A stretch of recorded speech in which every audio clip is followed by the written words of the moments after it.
बिस्मिल्लाहिर्रहमानिर्रहीम। सूरह नहल chapter number 16 आयत नंबर 12, 13 और 14। अल्लाह इरशाद फरमाता है, और इसने तुम्हारे काम में लगा दिया रात को और दिन को और सूरज को और चाँद को, और सितारे भी इसी के हुक्म से मुसक्कर हैं। बेशक इसमें निशानियां हैं अक्लमंद लोगों के लिए।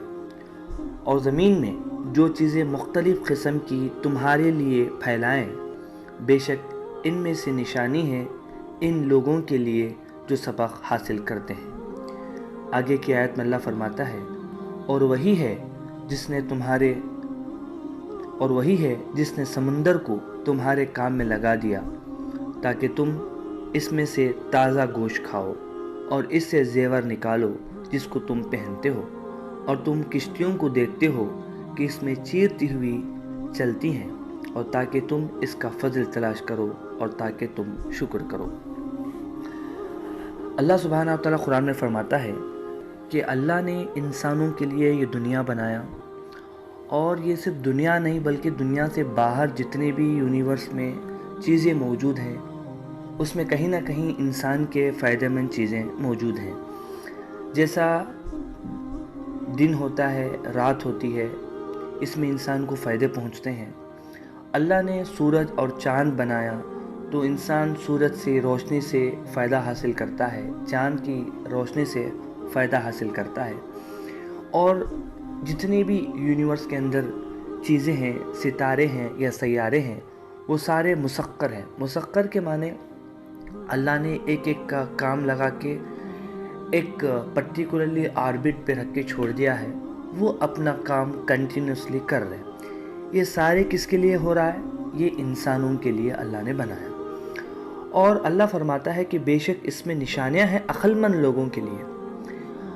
इंसान को अगर थोड़ी भी वो गौर व फ़िक्र करता है, थोड़ी देर भी वो सोचता है, तो अल्लाह की इतनी बड़ी कायनात के अंदर कई ऐसे निशानियां हैं जिसको देख के वो अल्लाह का शुक्रगुजार बंदा बन सकता है, और इन सारी निशानियों को देख के वो अल्लाह की पहचान कर सकता है और वो अल्लाह तक पहुंच सकता है।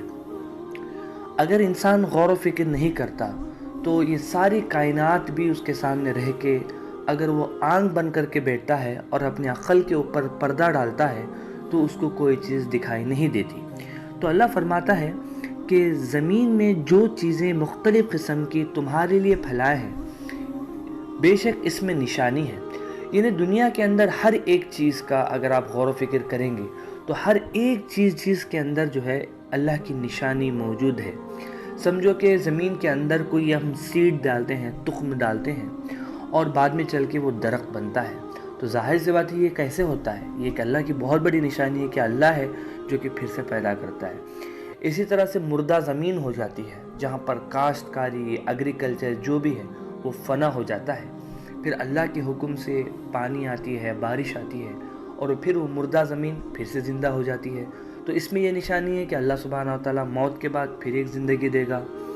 तो इस तरह से लखों जो है आपको निशानियाँ यूनिवर्स के अंदर मिल जाएंगी जिसके ज़रिए से हम अल्लाह तक पहुँच सकते हैं। और अल्लाह यही फरमाता है कि बेशक इसमें निशानी है इन लोगों के लिए जो सबक हासिल करना चाहते हैं। जो बंदा चाहता है कि अल्लाह की मखलूक को देखे, यानी ख़ुद के ऊपर गौर कर लो कि इंसान क्या है।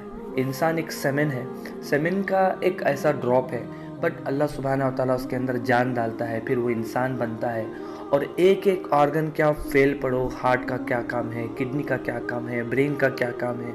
अगर किडनी अगर फेल हो जाता है तो कई लाखों रुपए देके किडनी ट्रांसप्लांट करना पड़ता है। यानी ब्लड सर्कुलेशन का सिस्टम अल्लाह ने कैसा बनाया है। यानी ख़ुद इंसान के ऊपर भी गौर करेंगे तो अल्लाह की बहुत सी निशानियाँ हैं जो कह उठती हैं कि सिर्फ अल्लाह ही है जो बहुत बड़ा खालिक है, यानी क्रिएटर है। आगे की आयत में अल्लाह जो है समंदर के ताल्लुक़ से बताता है, और वही है जिसने समंदर को तुम्हारे काम में लगा दिया। हो सकता है कि हम समंदर के अंदर जाए नहीं क्योंकि हमारे अंदर उतनी कैपेसिटी नहीं है, अगर थोड़े भी पानी में हम डूब के मर सकते हैं, बट अल्लाह सुब्हानहू व तआला ने किश्ती के ज़रिए से हमें वहाँ तक पहुँचाया। हालांकि हम सफ़र भी करते हैं, वो कश्तियाँ जो कि پانی کو چیرتی ہوئی سمندر کے میں جو ہے چلتی ہیں، اور ہم کیا کرتے ہیں؟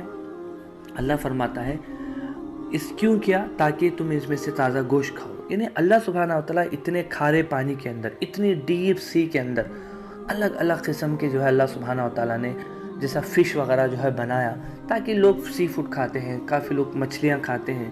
یہ سارے لیے کس کے لیے بنایا؟ وہ انسان کے لیے بنایا۔ اور اس میں زیور نکالتے ہیں، جیسا موتی وغیرہ جو لوگ انسان پہنتے ہیں، وہ کہاں سے نکلتے ہیں؟ ظاہر سی بات ہے وہ سی کے اندر جو ہے وہ ہوتا ہے۔ یہ سارے لیے کس کے لیے ہے؟ یہ سارے جو ہے وہ انسانوں کے لیے ہے۔ اور تم کشتیوں کو دیکھتے ہو کہ اس میں چیرتی ہوئی چلی جاتی ہیں، اور دیکھتے ہیں کہ کشتی ایک ایسی چیز ہے جو ہلکی پھلکی اور اتنے بڑے سمندر میں چیرتی چلی جاتی ہے۔ یہ بنانے کا جو پلاننگ ہے، یہ کس نے دیا؟ یہ اللہ نے دیا۔ اور اللہ آگے فرماتا ہے تاکہ تم اس کا فضل تلاش کرو اور تاکہ تم شکر کرو۔ دو چیزیں اللہ نے فرمائی کہ قرآن اگر آپ ہر جگہ جج کریں گے، ہر جگہ پڑھیں گے، ہر جگہ معلوم کرنے کی کوشش کریں گے، تو دو چیزوں کے پر وہ زیادہ کانسنٹریشن دے گا۔ پہلی بات یہ کہے گا کہ آپ توحید کو اختیار کرو، انہیں اللہ کے سوا کسی کی عبادت نہ کرو۔ دوسرا، تم اللہ کا شکر گزار کرو۔ یہ دو چیزیں زیادہ تر بار بار قرآن میں ملیں گی۔